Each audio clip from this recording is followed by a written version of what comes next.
اللہ مجھے آپ کو اپنی رحمتوں اور کرم نوازیوں کا حصار دے اور عمل بالسنہ کی توفیق دے۔ یہ اس دور کا اہم اور ضروری اس امن اور سکون اور طمانینت کا ذریعہ ہے کہ حضور کی سنت کا نور مل جائے۔ آج لوگ کہتے ہیں جی ظاہر کا کیا ہے، باطن جو ہے وہ ٹھیک ہو جانا چاہیے۔ تم اتنا زور دیتے ہو داڑھی پہ، امامے پہ، لباس پہ، کھانے پینے کے انداز میں، زمانہ بدل گیا، دنیا کہاں چلی گئی، اور تم ابھی وہ پرانی باتیں دقیانوسی چھوڑتے نہیں ہو۔ لباس میں کیا، جون سا مرضی بندہ لباس پہن لے۔ میں ایک سادی سی مثال یہاں دیا کرتا ہوں کہ لوگ کہتے ہیں لباس کا کیا ہے، ظاہری پہناوا جو مرضی ہو، بندہ اندر سے مسلمان ہونا چاہیے۔ آج کل یہ بھی بات بڑی چلتی ہے۔ تو میں آپ کو سادے سے الفاظ میں کہنا چاہتا ہوں، اگر کوئی پاکستان کا میجر یا کوئی فوجی انڈین فوج کی وردی پہن لے، اس کو کورٹ مارشل کیا جائے گا کہ نہیں کیا جائے گا؟ وہ کہے وردی کا کیا، مجھے اچھی لگی میں نے پہن لی، اندر سے تو میں پاکستانی ہوں، تو اس کی حب الوطنی تسلیم کی جائے گی؟ سب کہیں گے جب تجھے ظاہر پسند نہیں ہے تو باطن کا اعتبار کیسے کریں؟ بس اس سے بہت کچھ سمجھا جا سکتا ہے، بہت کچھ سمجھا جا سکتا ہے۔ صحابہ کا تو انداز یہ تھا، حضور گزر رہے ہیں، ایک گنبد نما، یہ منع کیا گیا، گنبد نما مکان منع کیا گیا۔ حضور گزرے تو دیکھا ایک مکان بن رہا، کہا کس کا ہے؟ عرض کی کہ فلان ساری کا ہے۔ جواب حضور نے کچھ نہیں دیا، چہرے پہ تھوڑی سی ناگواری آئی اور گزر گئے۔ کسی نے اس کو بتایا آج گزرے تھے حضور، تیرے مکان کو دیکھا تھا، خوش نہیں ہوئے؟ اس نے کدال پکڑی، برابر کر دیا زمین۔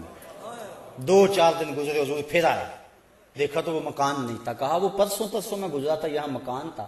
عرض کی حضور وہ تو برابر کر دیا گیا۔ کہا بلاؤ، بلایا گیا، کہا میاں تیرا مکان تھا، کیا ہوا؟ کہنے لگا سنا تھا آپ کو پسند نہیں، سنا تھا آپ کو، میں اور آپ دیکھیں کہ ہمارا کیا کیا حضور کو پسند ہے۔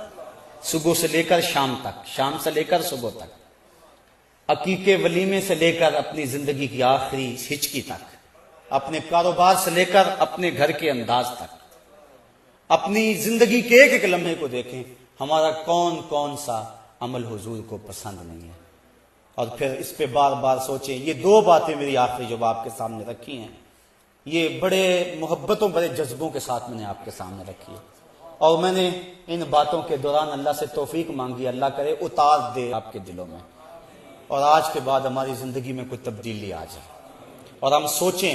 میرے استاذ المکرم ایک جملہ کہا کرتے تھے، آج بھی جب میں ان کا جملہ دہرانے لگتا ہوں تو مجھے وہ چارپائی پہ بیٹھے ہوئے نظر آتے ہیں۔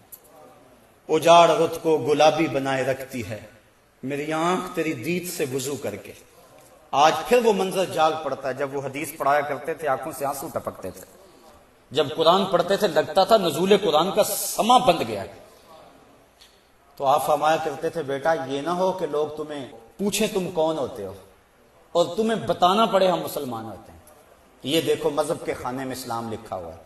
آپ فرمایا کرتے تھے میاں نہ کسی کو پوچھنا پڑے نہ تمہیں بتانا پڑے، تمہاری شکل و صورت، وضاقتہ اور کردار ایسا ہونا چاہیے، تم دور سے آ رہے ہو لوگ پہچان کے کہیں وہ دیکھو آقا کا غلام آ رہا ہے، تمہیں بتانا نہ پڑے، لوگ خود کہیں آقا کا غلام آ رہا ہے۔ آقا کا نور آنکھوں پہ تو چہروں پہ اجالے ہوں گے، مصطفیٰ والوں کے انداز نرالے ہوں گے، دنیا میں بھی ان کے دم سے مقدر چمکا، محشر میں بھی ان کی رحمت کے حوالے ہوں گے۔ کتاب کا نام ہے بشر الکئیب بلقاء الحبیب، امام سیوطی کی مصنفہ۔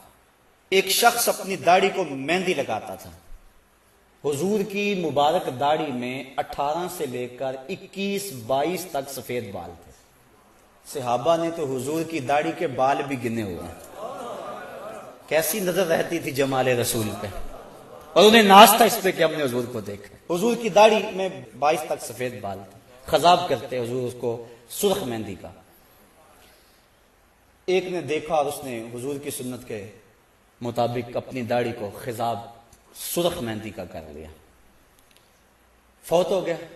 جب قبر میں پہنچا تو نکیرین آ گئے، ایک نے پوچھا من ربوں کا ما دینوں کا، تو دوسرے نے بازو پکڑ کے اس کی داڑھی کی طرف اشارہ کیا، کہا تجھے نظر نہیں آ رہا اس کے چہرے میں اسلام کا نور چمک رہا ہے؟ تو صورت ایسی بناؤ کہ فرشتے بھی پہچان جائیں.